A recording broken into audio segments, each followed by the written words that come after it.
نحمده ونستعینه ونصلی علی رسولہ الکریم۔ میرے عزیز دوستو، بزرگوں، آپ حضرات بہت خوش قسمت ہیں جن کو اللہ رب العزت نے اپنے گھر آنے کی اجازت و رحمت فرمائی۔ یہ وہ جگہ ہے جہاں کوئی اپنی ذاتی کسی صلاحیت، قابلیت، عہدہ، منصب اور مال و دولت کی بنیاد پہ نہیں جایا کرتا۔ یہ وہ جگہ ہے، وہاں تو صرف وہی جاتا ہے جس کو مالک آنے کی اجازت ہے۔ اس لیے خوش نصیب ہے وہ جن کو اللہ عزت جانے کی توفیق مرحمت فرما رہا ہے۔ شہنشاہ کا دربار ہے، وہ جگہ جب تمام انبیاء علیہ السلام تشریف لے گئے، اللہ کے محبوب اور مقربین تشریف لے گئے، وہاں جانے کی توفیق اللہ پاک دے رہے۔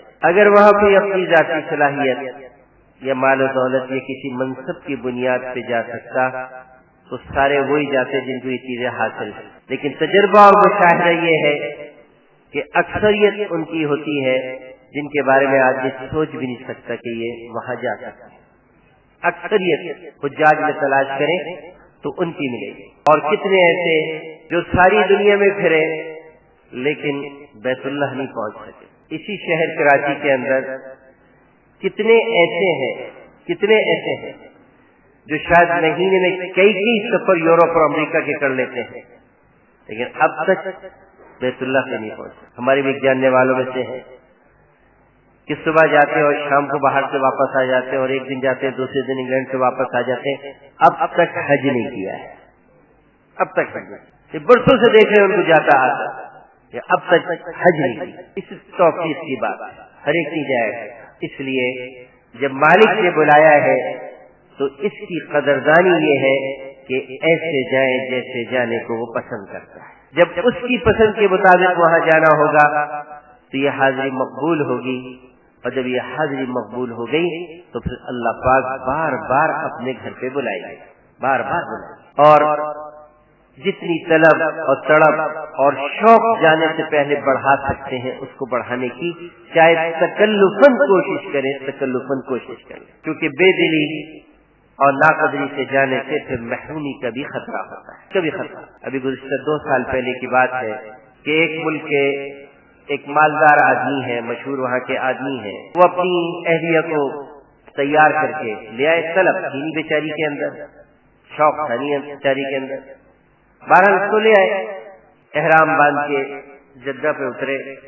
اب جدہ پہ وہ ان کی اہلیہ کہ نہیں، مجھے تو گھبراہٹ ہو رہی ہے، میں نہیں جاتی، مجھے گھبراہٹ ہو رہی ہے۔ شوہر نے کہا کہ چلو ایک آدھ دن یہاں جدہ کسی ہوٹل میں ٹھہر جاتے ہیں، تھوڑا سا گھما پھرا لیتے ہیں، شاید طبیعت لگ جائے، لیکن طبیعت نہیں لگی اور اسی حالت میں واپس ملک آنا پڑا۔ یہ 2 سال پہلے کی بات۔ طلب اور شوق نہ ہو تو پھر خطرہ ہوتا ہے محرومی کا۔ اس لیے تکلفاً اس شوق کو پیدا کیا جائے۔ اس کے لیے ان کتابوں کا مطالعہ کریں جس میں مکہ معظمہ اور مدینہ منورہ کے فضائل، ان بزرگوں کی زندگی کو پڑھیں جنہوں نے شوق سے اللہ کے گھر کی حاضری کی، تو اس سے انشاءاللہ شوق پیدا ہوگا۔ کیونکہ ہم جس ماحول میں رہ رہے ہیں، جن مشاغل میں ہمارے دن رات لگ رہے ہیں، انہوں نے ہمیں ایسا گھیرا ہوا ہے کہ اس سے نکلتے ہوئے آدمی سوچتا رہتا ہے کیسے نکلوں گا، کیا ہوگا۔ اور یہ میں ایسے نہیں کہہ رہا، کئی لوگوں نے کہا کہ جو حج کے دن قریب آ رہے ہیں گھبراہٹ بڑھ رہی ہے، جو شوق ہونا چاہیے وہ نہیں ہو رہا۔ اسی کی جن چیزوں میں ہم پھنسے ہوئے ہیں وہ ہم پہ اتنی غالب آئی ہوئی ہیں، ان کی محبتیں ایسی ہمارے دلوں میں سما گئی ہیں کہ اتنی آسانی سے اس کو چھوڑا نہیں جا سکتا۔ اس لیے میں نے کیا کہ تکلفاً پیدا کریں اس طرف شوق اور محبت، اور یہی راستہ ہے۔ فضائل کی کتابیں، فضائل حج ہے، اسی طریقے سے اور جس میں کہتے ہیں وہاں کے مقامات کی فضائل لکھے ہوئے ہیں اور اس کے فائدے لکھے ہوئے، اس کا مطالعہ کریں۔ ان بزرگوں کی زندگیاں پڑھیں جنہوں نے کیسے شوق اور طلب کے ساتھ وہاں حاضری دی، تو انشاءاللہ اللہ نے چاہا یہ شوق ہمارے دلوں میں پیدا ہو جائے۔ اور یہ جو تھوڑا سا وقفہ ہے غالباً ان حضرات کا کسی کے 16 یا 22 تاریخ ہے، اب یہ جو تھوڑا سا وقفہ ہے یہ اس کیفیات کو پیدا کرنے کا وقت ہے جو مطلوب ہے اللہ پاک کے۔ جن کیفیات کے اوپر حج قبول ہوا کرتا ہے ان کیفیات کو اپنے اندر پیدا کرنے کی کوشش کریں. جیسے سب سے پہلے تو بیت اللہ کی زیارت ہی ہے. جنہوں نے بار بار کی ہے ان کے اندر تو اوروں سے زیادہ طلب کا پیدا ہونا ضروری ہے. ایک چیز دیکھ کے اس کی قیمت اور زیادہ بڑھ جایا کرتی ہے.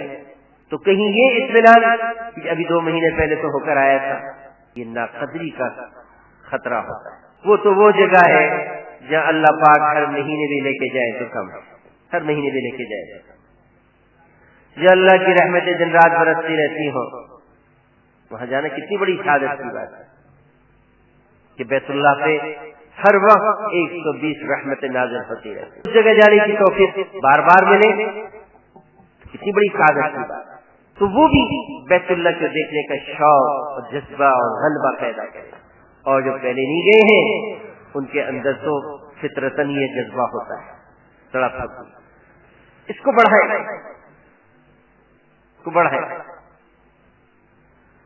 اللہ. جو عشاق پہلے جایا کرتے تھے، 7 مہینے کا، 8 مہینے کا، 9 مہینے کا سفر ہوتا، کہیں پیدل ہوتا، کہیں اونٹوں پہ ہوتا، اور پھر جب حدود حرم کے اندر پہنچتے تو سواریوں سے اتر جاتے، ننگے پیر ہو جاتے اور دیوانوں کی طرح بیت اللہ کی طرف بیت اللہ کی طرف. اب اس شوق کے ساتھ جب حجر اسود پہ پہنچتے تھے تو کیفیت ہی کچھ اور ہوتی، تڑپتے ہوئے، روتے ہوئے، ننگے پیر، دیوانوں کی طرح. اور وہ تو لباس بھی اس وقت کا ایسے ہی ہوتا ہے. اب وہ سواریوں کی وجہ سے وہ چیزیں اب نہیں رہی.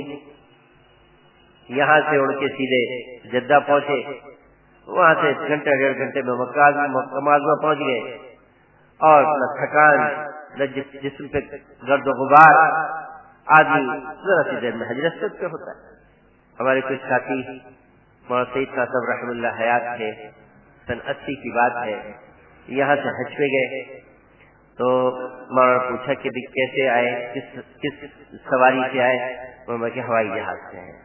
تو چونکہ تعلق تھا تو مولانا تو ناراض ہوئے کہ تم بحری جہاز میں کیوں نہیں آئے. اس وقت بحری جہاز چلا کرتے تھے، تم بحری جہاز میں کیوں نہیں آئے؟ تو فرمایا کہ 8 دن جو حج کا تم مذاکرہ کرتے ہوئے آتے، حج کی کیفیات کو اپنے اندر پیدا کرتے ہوئے آتے، کچھ تمہیں چکر آتے، جہاز میں کچھ الٹیاں ہوتی، کچھ نیند کم ہوتی. اب اس کے بعد جب تم آ کے حجر اسود سے پہنچتے تو تمہاری کیفیت کچھ اور ہوتی. اب کہنے لگے تم دکانوں اور دفتر سے 3 گھنٹے پہلے اٹھے ہوگے، جلدی سے احرام باندھا ہوگا، بریف کیس ہاتھ میں لیا ہوگا، اب تم بیت اللہ پہ پہنچیے، تمہارے میں بیت اللہ کی کیفیت بنے گی کیسے؟ بڑوں کی باتیں بڑی ہوتی ہیں، ہمارے تو ایسی باتیں سمجھ میں بھی نہیں آیا کرتی. اس لیے جو پہلے پیدل حج کے قافلے چلا کرتے تھے نا، اس وجہ سے ان کے حج قیمتی ہوتے تھے. 6 مہینے میں، 8 مہینے میں پہنچتے تھے.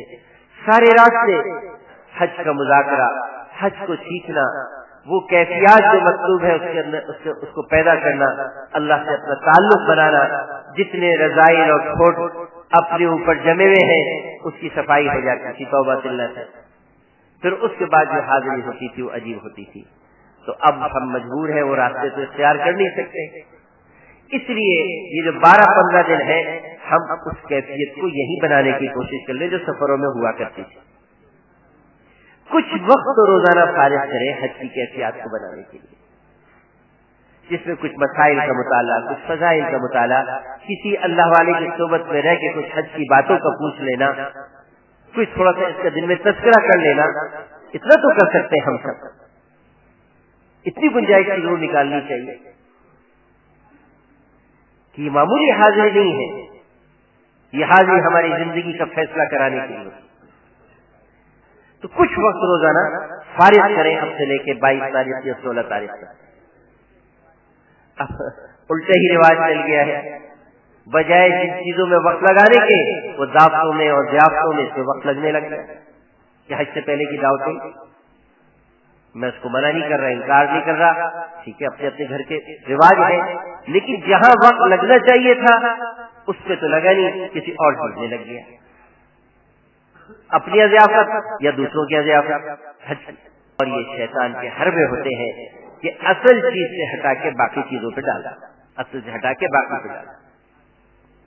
تو ایک تو میری درخواست یہ تھی کہ اب سے لے کے جب تک روانگی کا وقت نہیں ہے اس وقت تک ہم اپنے آپ روزانہ کچھ تھوڑا سا وقت فارغ کریں فضائل حج کی تعلیم کر لیں اور اس طریقے سے مسائل کی کتابیں وہ دیکھ لیں, بزرگوں کے احوال کچھ پڑھ لیں جو حج کے بارے میں ان کے ہیں, اور ایسے لوگوں کی صحبت میں کچھ بیٹھ لیں جن کو اللہ پاک بار بار وہاں جانے کی توفیق عطا فرماتے ہیں. انشاءاللہ اس سے بھی فائدہ ہوگا اور وہ کیفیات بنے اور خصوصاً آخری جو ایام ہوتے ہیں وہ تو ضرور اس کیفیات میں لگائیں, ورنہ جو ایک رواج ہے کہ اتنا تھکا دیتے ہیں رواج آخری دنوں میں اور آخری دن کی مشغولیت کہ جب آدمی تھکا ہوا 2 راتوں کی جگہ, کہیں 1 رات کی جگہ, کہیں 3 رات کی جگہ, اب جب اس کیفیت میں جاتے ہیں تو نہ عمرہ صحیح طریقے سے ہو سکتا ہے نہ اور کوئی اعمال صحیح طریقے سے ہو سکتا ہے. 1 رات تو ویسے سفر میں چلی جاتی ہے, کسی وقت کی پرواز ہو, دن کی ہو رات کی ہو, وہ 1 رات میں جاتی ہے سفر میں. حجاج عمرے والوں کی بات الگ ہے, لیکن حجاج کی جو نظام بنا ہوا ہے کہ 10 گھنٹے پہلے یہاں جاؤ, 12 گھنٹے پہلے وہاں جاؤ اور 6 گھنٹے وہاں لگ جائیں, تو اس میں 1 رات تو ایسی چلی جاتی ہے. 1 رات سے پہلے جاگے ہوئے ہوتے ہیں گھروں میں. اب اس تھکان کے ساتھ جب جاتے ہیں تو جو کیفیت کی پہلی دفعہ کی حاضری ہونی چاہیے وہ نہیں بن پاتا. یا یہاں ہو یا مدینہ منورہ میں ہو, جہاں بھی ہو, یہاں ذرا زیادہ مشکل ہوتا ہے کیونکہ یہاں عمرہ کرنا پڑتا ہے. ہم نے تو اپنے بعض مشائخ کو دیکھا جانے سے پہلے اپنے آرام پورا کر کے نکلا جاتا تاکہ جس چیز کے لیے جا رہے ہیں اس پہ اثر نہ پڑے. ملنا جلنا ہے, آج 3-4 دن پہلے سب سے مل جل کے فارغ ہو جائے. جتنی تیاری کرنی ہے سفر کی, خریداری ہے, پیکنگ ہے, سب پہلے کریں تاکہ اس وقت دعاؤں میں, صلاۃ الحاجت میں, اللہ سے مانگنے میں, سفر کے جو آداب ہوتے ہیں اس کو سیکھنے میں ہمارا وقت. پھر انشاءاللہ چاہے مدینہ منورہ پہنچے یا مکہ معظمہ پہنچے, پہلی حاضری ہی وہ کیفیت کی ہوگی جو کیفیت اللہ کے مطلوب ہے. تھکا ہوا آدمی تو بیچارہ بڑی مشکل سے طواف کرتا ہے, اور جو عمرہ ہونا چاہیے کہ بھائی صفا پہ بھی لمبی دعائیں اور مروہ پہ بھی لمبی دعائیں, اور پورا اہتمام تو نہیں ہو پاتا تھکان کی وجہ سے. اسی ویسے بھی آداب میں سے یہ بات ہے کہ جب آدمی مکہ معظمہ پہنچے اور تھکا ہوا ہو تو پہلے آرام کرے, بھوک لگی ہے تو کھانا کھا لے. اس لیے وہاں مکہ معظمہ پہنچ کے غسل کرنا بھی سنت ہے, غسل سے بھی تھکان دور ہو جاتا ہے. اپنا سامان پہلے ٹھکانے سے پہنچا دیں, اپنی جگہ پہلے لے لیں تاکہ ذہن میں کوئی چیز بھی ایسی نہ رہے جو وہاں کے جو ادب مطلوب ہے اس میں مانے. بعض وقت جگہ لینی ہوتی اور آدمی عمرے کے لیے چلا جاتا ہے تو ذہن تو وہیں اٹکا رہتا ہے. اپنا مکان لے لے, سامان ٹھکانے سے رکھ دے, بھوک لگی ہے کھانا کھا لے, اور جب نیند اگر ہے تو آرام کر لے, پھر آرام سے عمرہ کرے. مدینہ منورہ میں پہنچے پہلے اپنا ٹھکانا بنا, سامان ٹھیک کرے اور غسل کرے, اچھے کپڑے پہنے, پھر مسجد نبوی میں پہنچے. چاہے اس میں تھوڑا سا انتظار ہے, بشاشت کے ساتھ ہماری وہاں حاضری, بشاشت کے ساتھ حاضری. اسی طریقے سے جو وہاں جانے کے بعد جن اعمال میں لگنا چاہیے اس اعمال کی مشق بھی یہاں سے شروع کریں. ابھی ہماری طبیعتوں کو زیادہ عبادت سے مناسبت نہیں ہوئی. یہاں تو فرض نماز کے بعد 2 سنت بھاری ہوئی ہوتی ہیں, تو نوافل تو دور کی بات ہے. ابھی طبیعتوں کو مناسبت نہیں ہے عبادت. قرآن پاک کی تلاوت میں خدا خاص کمی کی وجہ سے نہیں کہہ رہا, مشہوری ہفتوں ہو جاتے ہیں قرآن پاک سننے کا موقع نہیں آتا, ابھی مناسبت نہیں ہو رہی. ایسے تسبیحات ہیں, تہجد ہے, اشراق ہے, چاش ہے, اوابین ہے. اگر ابھی سے ان اعمال میں لگ جائیں گے تو ہماری طبیعتوں کو ان اعمال سے مناسبت ہو جائے گی. پھر انشاءاللہ وہاں جا کے ہمارا وقت حرم کے باہر نہیں گزرے گا. حرم کے وقت باہر اسی وقت گزرتے جب اعمال سے مناسبت نہیں ہوتی, وہ تھوڑی دیر بیٹھ کر طبیعت اچھتی ہے آدمی, اور اچھتی ہوئی طبیعت کے ساتھ حرم میں آدمی کیسے بیٹھ سکتا ہے. تو میں سر یہ مدت جو ہے یہ ان سب چیزوں کی مشق کی ہے. یہیں سے ہم کوشش کر دیں اللہ پاک ہمیں تہجد کا پابند بنا دے. اور وہاں تو نہ چاہتے ہی تہجد پڑھنی پڑتی ہے کہ اذان ہوتی ہی فجر کی نماز ہو جاتی ہے, اور آپ اگر جس وقت پہنچیں گے اس وقت تو چونکہ رش بڑھ چکا ہوگا، اس وقت تو مشکل سے 2 سنت کا وقت مشکل سے ملتا ہے. صبح فجر ختم ہوتی اذان اور 2 سنت پڑھی اور نماز پڑھی، تو پہلی بات تو تہجد وقت نہیں پڑتا ہے. اسی یہی سے ہم اس کی تہجد کی عادت ڈالیں، اور جتنی آسان اس موسم میں تہجد ہے کبھی بھی نہیں ہوتی. اتنی لمبی رات کہ آدمی سو کے بھی تھک جائے، ہر 3 گھنٹے بعد گھڑی دیکھنی پڑتی ہے، ابھی تک 4 نہیں بجے، ابھی تک 4 نہیں بجے. اس کی عادت تہجد کی عادت ہم یہیں سے ڈالیں، اور تہجد کی عادت اس وقت پڑے گی جب رات کو جلدی سونے کی عادت ڈالیں. ہمارے لیے سب سے بڑی رکاوٹ تہجد کی رات کا تاخیر سے سونا ہے، تاخیر سے. اس لیے حضور علیہ الصلوۃ والسلام اور صحابہ سے رات کو جاگنا کہیں ملتا نہیں ہے سوائے 1-2 جگہ روایت، کہیں نہیں ثابت ہے رات کا جاگنا. صحابہ کا آخری عمل وتر ہوا کرتا ہے. اس کے بعد سوائے نماز اور دینی کاموں کے تو چند جگہ آتا ہے کہ صحابہ جاگے ہیں یا حضور صلی اللہ علیہ وسلم جاگے ہیں، ورنہ پھر اول وقت میں سو جانا. باطل ہمارا دشمن ہے، وہ براہ راست کسی عمل کو نہیں چھینتا، وہ ایسے اسباب پیدا کر دیتا ہے کہ عمل خود ہی چھوٹ جائے. تو انہوں نے ہماری زندگیوں میں ایسے طریقے رائج کر دیے کہ ہم راتوں کو دیر تک جاگتے ہیں. تہجد تو خیر بہت اللہ سب کو نصیب فرمائے، وہ تو فجر بھی پھر مشکل ہو جاتی ہے رات کو دیر سے سونے سے. تو اس کے لیے یہاں مشق کر لیں، یہاں مشق کر لیں. مسجد نبی علیہ السلام میں حرم شریف بھی عشاء کے آدھے پونے گھنٹے بعد بند ہو جاتا ہے،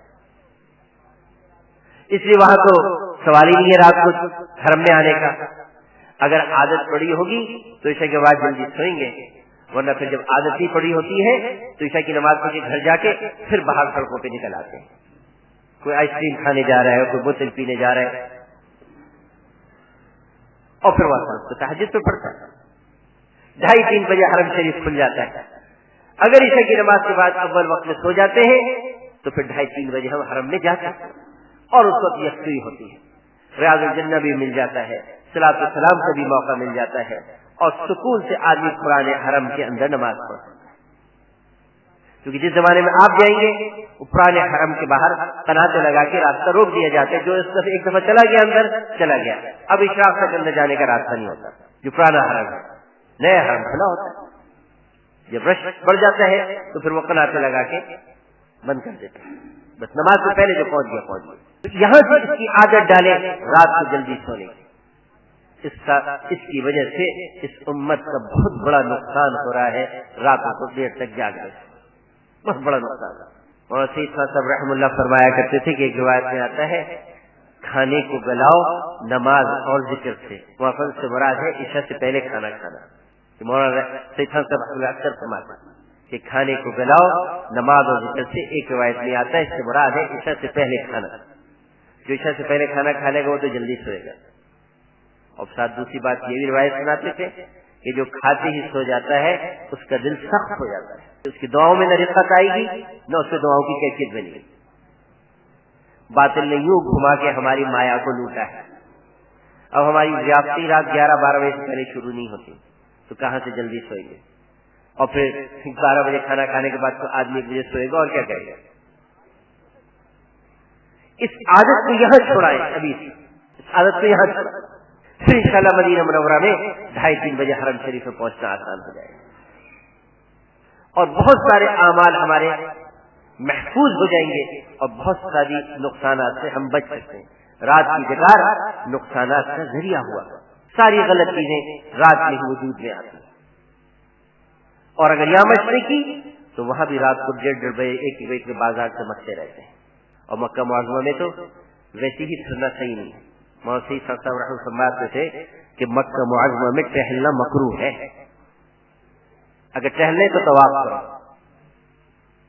مولانا چونکہ آخر میں معذور ہو گئے تھے اور وضو ٹھہرتا نہیں تھا اور صحت کی وجہ سے کچھ ٹہلنے کی بھی ضرورت محسوس ہوتی تھی تو گاڑی میں بیٹھ کے حدود حرم سے باہر عرفات جاتے تھے، وہاں ٹہل کے پھر واپس آتے تھے. اگر یہاں ٹہل لیں تو پھر جا کے حرم کا طواف کرو.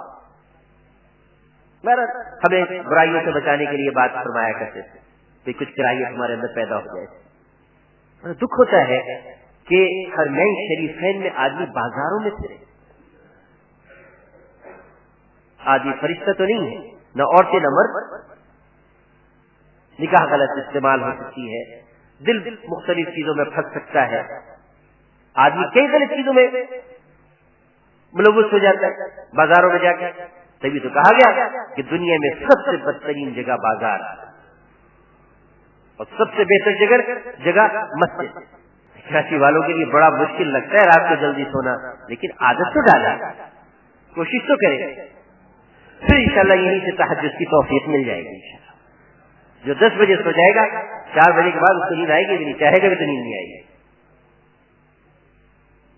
اور حرمین شریفین کے اندر تہجد سے جو کیفیات قائم ہوتی ہیں وہ عجیب ہوتی ہیں، عجیب ہوتی ہیں. جتنا تعلق اللہ پاک کے ذات عالی سے اس وقت بنتا ہے، کسی اور وقت میں نہیں بنتا، چونکہ یکسوئی ہوتی ہے حرم نبی میں بھی اور حرم مکہ میں. تہجد کی عادت اسی طریقے سے میں نے بتایا کہ یہ رات سے دیر سے سونا کئی چیزوں پہ اثر انداز ہو رہا ہے. اشراق کی نماز، اب جو رات 2 بجے سوئے گا اشراق کی نماز کیسے پڑھے گا؟ وہ تو فجر کے سلام پھیرتے ہی آنی شروع ہو جاتی ہے آدمی. جبکہ فقہ نے لکھا ہے کہ فجر کی نماز کے بعد سونا روزی کو تنگ کرتا ہے، روزی کو تنگ کرتا ہے. بعض نے مکروہ لکھا ہے صبح کا سونا. یہاں تک انہوں نے کہا اگر کسی کو کوئی مجبوری ہے تو پھر وہ طلوع آفتاب کے بعد لیٹ جائے گا. اشراق کی نماز جس سے حج اور عمرے کا ثواب ملے وہ گھنٹہ سوا گھنٹے کی عمل تو ہو سکتا ہے. تو حرم شریف میں فجر پڑھ کے ہم ذکر میں، اذکار میں، دعاؤں میں، تلاوت میں لگے رہیں. حرم مکہ ہے طواف کر لیں. پھر اشراق کی نماز، یہ مشق یہیں سے شروع کرنی پڑے گی. اگر یہاں نہیں کی ہے تو وہاں جا کے بڑا مشکل ہوتا ہے. سلام پڑھتے پھینکتے، فجر کے سلام پھرتے بھاگتے لوگ گھروں کو. تو یہ مدت کو ہم مشق کی مدت سمجھیں، اس کی عادت یہیں سے ڈالیں. ایسی اللہ توفیق دے. چاش اپنے کاموں پہ جانے سے پہلے، ہم کراچی والی 10:30 ساڑھے 10 11 بجے شغل پہ جاتے ہیں، اس سے پہلے آدمی غسل تو کرتا ہے، وضو ساتھ کر لے اور چاش کی نماز پڑھتے جائیں. پھر انشاءاللہ وہاں بھی آرام کرنے کے بعد حرم جانے سے پہلے چاش کی نماز پڑھنے کا موقع مل جاتا ہے. عادت کیونکہ پڑی ہوئی ہوتی ہے، ورنہ وہاں چاش کا خیال ہی نہیں آتا کہ چاش کی نماز بھی کوئی نماز ہوتی ہے. ایسے مغرب کے بعد اوابین کی عادت ڈال لیں یہیں سے. کتنی دیر؟ تھوڑی سی دیر تو لگتی ہے. یا مختصر پڑھ لیں، وہ طویل نمازیں پڑھیں، طویل اوابین سے پھر پڑھنے. وہاں کوئی کام کاج پہ ہے نہ دکان جانا ہے نہ گھر جانا ہے، اور اکثریت وہ وقت حرم کے اندر ہی گزارتی ہے. اگر یہ عادت ڈلی ہوئی ہے تو پھر لمبی لمبی ہم نفلیں وہاں پڑھ سکتے ہیں. جو حفاظ ہیں کئی سپارے ان نفلوں میں پڑھ سکتے ہیں. اگر مناسبت ہوگی، مناسبت ہو تو آدمی مختصر پڑھ کے پھر باتوں میں لگ جاتا ہے. تو عبادات سے مناسبت یہیں سے پیدا کرنے. اس طرح کے ذکر اور تلاوت کی عادت بھی یہیں سے ڈالنا ہے کہ روزانہ چاہے تھوڑا سا یا قرآن شریف پڑھ لیں لیکن پڑھ لیں. ویسے بھی حضور علیہ السلام کی امتی کے شان کے خلاف یہ بات لگتی ہے کہ اس پہ کوئی دن گزر جائے اور اس نے قرآن نہ پڑھا، کیونکہ خود حضور علیہ السلام کو قرآن کی تلاوت کا بہت اہتمام ہے. آپ علیہ السلام کی عادت شریفہ تھی کہ آپ رات کے عشاء کے بعد اپنے معمولات سے فارغ ہو کے مسجد نبی علیہ السلام میں تشریف لاتے، اور انشاءاللہ آپ حضرات تشریف لے جا رہے ہیں. آپ دیکھیں گے ریاض الجنہ میں جعلی مبارک کے ساتھ ایک ستون ہے، اس پہ استوان وفود لکھا ہوا ہے. وہ وقت وہاں آ کے بیٹھا کرتے تھے اور آپ علیہ السلام حجرہ مبارک سے تشریف لاتے اور وہاں بیٹھ کے ان کو دین سکھاتے، دین کی تعلیم دیتے. ایک وقت آپ کا مقرر تھا، اس وقت تشریف لاتے. ایک دن آپ کو آنے میں وقت مقرر سے تھوڑی سی تاخیر ہو گئی. تو صحابہ نے پوچھا کہ یا رسول اللہ آج آپ کو آنے میں تاخیر ہو گئی. تو آپ نے ارشاد فرمایا جس کا مفہوم کچھ یہ ہے کہ میں نے جو قرآن کی تلاوت کی مقدار مقرر کی ہوئی ہے وہ پوری نہیں ہوئی تھی، اور اس کو پورا کیے بغیر کسی کام کو میں اس سے ترجیح نہیں دے سکتا تھا. یعنی ایک طرف اپنی ذاتی تلاوت ہے، دوسری طرف دین سکھانے کا کام ہے، اور آپ امت کو سبق دینے کے لیے سکھا رہے ہیں کہ میں اس تلاوت کے اوپر کسی کام کو ترجیح نہیں دے سکتا تھا. تو پھر ہمارے لیے کہاں گنجائش نکلتی ہے کہ ہم تلاوت کے اوپر دکان کو ترجیح دے دیں اور دفتر کو ترجیح دے دیں اور گھر کو ترجیح دے دیں. یہی چیز کی عادت ڈال لیں کہ روزانہ تھوڑا سا قرآن پاک پڑھ لیا کریں، چاہے پاؤ چھپا رہے. پھر وہاں جا کے اللہ پاک سے دعا مانگے کہ اللہ ہمیں زیادہ سے زیادہ پڑھنے کی توفیق دے. کم از کم مکہ مدینہ منورہ کے قیام میں ایک قرآن پاک ختم ہو جائے. اللہ توفیق دے مکہ معظمہ کے قیام میں ایک قرآن پاک ختم ہو جائے. پھر انشاءاللہ طبیعت اکتائے گی، تلاوت دل لگ جائے گا انشاءاللہ. ایسی تسبیحات یہیں سے عادت ڈال لی جائے کہ صبح شام کم از کم 100 کلمہ درود شریف استغفار کی 2 تسبیح تو دن میں ہو جائے کم از کم صبح شام. اور اللہ توفیق دے تو یہی سے اس کی عادت ڈالنے کے چلتے وقت تک اس سے پہلے چلتے پھرتے ہم درود شریف پڑھنے کی عادت ڈالیں کہ مدینہ منورہ کا سب سے اونچا عمل درود شریف ہے. وہاں کے قیام میں سب سے زیادہ ہماری مشغولیت درود شریف پہ ہونی چاہیے. اگر یہاں عادت پڑ گئی کہ چلتے پھرتے کام کاج کرتے ہوئے زبان سے درود شریف ہو، پھر انشاءاللہ وہاں بھی اس کی عادت پڑی ہے. اس سے 100 کلمہ، اللہ کی تعریف، اللہ کی عظمت، اللہ کی بڑائی، اللہ کے غیر کی نفی، اللہ ہی سے ہونے کا اقرار، یہ کیفیات ہیں. یہاں سب سے زیادہ محنت اسی کو ہوئی. حضور علیہ السلام کے نبوت کی 23 سالہ زندگی میں جو زیادہ وقت خرچ ہوا ہے وہ تو اللہ کے تعلق کو پیدا کرانے پہ خرچ ہوا کہ اللہ کا غیر دل سے نکلے اور اللہ پاک کے ذات عالی کے یقین دل میں آ جائے. دل کے کونے کانچے سے بھی اللہ کا غیر نکل جائے. نبوت کا اکثر وقت اس سے لگا ہے، برسوں اس سے خرچ ہوا کہ اللہ کے غیر کو دل سے نکالا ہے. ہم بیت اللہ پہ جا رہے ہیں، مشق کر کے جائے کہ اللہ کے غیر ہمارے دل سے نکل جائے، ہماری طبیعت کسی سے متاثر نہ ہو سوائے اللہ حضرت کی ذات عالی کی. یہ مشق کرنی پڑتی کیونکہ اللہ کا غیر چیونٹی سے بھی زیادہ آہستہ دل کے اندر آتا ہے، چیونٹی سے بھی زیادہ. ابو صدیق رضی اللہ عنہ کی روایت ہے کہ آپ نے ارشاد فرمایا کہ حضور صلی اللہ علیہ وسلم نے ارشاد فرمایا کہ اللہ کا غیر جو ہے یہ چیونٹی سے بھی زیادہ آہستہ دل میں آتا ہے. اس لیے ایک دعا بتا دی، اللہم انی اعوذ بک ان اشرک بک وانا عالم واستغفرک لما لا اعلم. ارشاد فرمایا کہ 3 مرتبہ صبح شام کو پڑھ لے تو شرک اکبر اور شرک اصغر اللہ دونوں سے بچا دے گا. یہ مشق کرائی کہ اللہ کے غیر سے دل سے نکال. شرک صرف بتوں کا پوجنا ہی نہیں ہے، جو حق اللہ پاک کے ذات عالی کا ہے وہ حق کسی اور کو دے دیتے، یہ بھی تو شرک. جتنی محبت اللہ پاک کے ذات عالی کے ساتھ کرنی چاہیے اتنی محبت کسی اور کے ساتھ کرنے تو اللہ کے ساتھ شرک نہیں.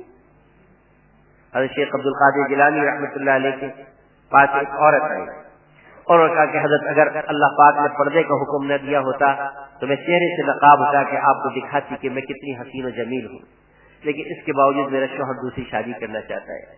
تو شیخ کو ایک غشی سی جب تب یہ سمجھی تو کہا کہ دیکھو یہ عورت مخلوق ہے، یہ اپنی محبت میں شرک برداشت نہیں کرتی تو وہ خالق اپنی محبت میں شرک کیسے برداشت کرے گا. تو جتنی اللہ کے غیر کی محبت ہمارے دلوں میں ہے اس کی یہاں سے صفائی کر کے جائے. جب بیت اللہ پہ پہلی نگاہ پڑے تو بس اللہ پاک کے دل میں سمائے نہ ہو، باقی کوئی بھی نہ. تو سوئم کل میں انتظار کرتا تھا کہ پاک ہے اللہ پاک کے ذات ہے، کوئی کھوٹ نہیں اس کے اندر اور جی لگانے کے قابل کوئی ذات نہیں سوائے اللہ کو. اس کیفیت کے ساتھ کلمہ پڑھنے کی مشق نہیں تھی. اور جہاں جہاں دل اٹکا ہوا ہے اللہ کے غیر سے وہاں سے اس کو نکالنے کی کوشش. جب صحابہ جیسے سیکھنے والے شاگرد اور حضور علیہ السلام جیسے سکھانے والے استاد ان کو برسوں لگ گئے اللہ کے غیر کو دل سے نکالنے کے لیے، تو مجھے اور آپ کو کتنی محنت کرنی پڑے گی. آج تو ہم اللہ کے غیر میں ایسے پھنسے ہوئے کہ پتہ بھی نہیں چل سکی اللہ کا غیر ہے. اس کی مشق کوشش اور گناہوں سے ندامت و شرمندگی کے ساتھ یہیں سے ہم معافی مانگتے ہوئے اللہ کے دربار میں پہنچے. اور کیا ہی اچھا ہو کہ یہاں رو دھو کے سب صفائی کروا لیں، رو دھو کے ساری صفائی کروا لیں. اور اللہ حضرت ایسے معاف کرنے والے ہیں تو یوں فرماتے کہ اگر کوئی بندہ اتنے بھی گناہ لے کر آئے کہ جس سے ساری زمین بھر جائے اور ایک دفعہ مجھ سے معافی مانگ لے تب بھی میں اس کے سب گناہوں کو معاف کر دوں. تو ایسے معاف کرنے والے دھلائی کر کے یہاں سے توبہ اللہ کر کے اللہ سے معافی مانگ. اللہ کے خزانے میں معافی کی کمی نہیں، مانگنے والا ہونا چاہیے تو سب معاف کرنے کو تیار ہے۔ اور ایسی جو ایک بہت بڑی چیز ترقی میں رکاوٹ بنا کرتی ہے، جہاں عموماً دھیان نہیں جاتا، نماز کے چھٹنے پہ دھیان چلا جاتا ہے، ذکر تلاوت کے چھٹنے پہ دھیان چلا جاتا ہے، کسی عبادت کے ذوق پہ دھیان چلا جاتا ہے، جس طرف دھیان نہیں جاتا جو سب سے بڑی رکاوٹ بنتی ہے وہ حقوق ہے، لوگوں کے حقوق۔ اللہ پاک نے ہمارے دل میں پتہ نہیں کتنے لوگوں کا حق رکھا، اور حقوق میں صرف پیسہ نہیں ہوتا، اس کے علاوہ بھی بہت سارے حقوق ہوتے ہیں۔ حقوق کے جہاں تذکرات ہمارے ذہن میں بس پیسے ہوتا ہے کہ فلاں کا حق مارا ہوا، جیسے پڑوسیوں کے کتنے حقوق کہ حضور علیہ السلام ارشاد فرماتے کہ مجھے اس بات کا گمان ہوا جبریل علیہ السلام کتنے حقوق لے کے آتے تھے پڑوسیوں کے کہ پڑوسیوں کے وراثت میں بھی حصہ نہ ہو جائے۔ اب ہم سے پتہ نہیں کتنے پڑوسیوں کی حق تلفیاں ہوئی، خیال بھی نہیں آیا کہ رشتہ داروں کی ہے، گھر والوں کی ہے۔ سب سے زیادہ حق تلفی تو آدمی گھر والوں کی ہی کرتا ہے، اس لیے گھر والوں کے حق کو حق ہی نہیں سمجھا، کبھی ان کے حق کو حق ہی نہیں سمجھا، اس لیے حق تلفی ہوتی رہتی۔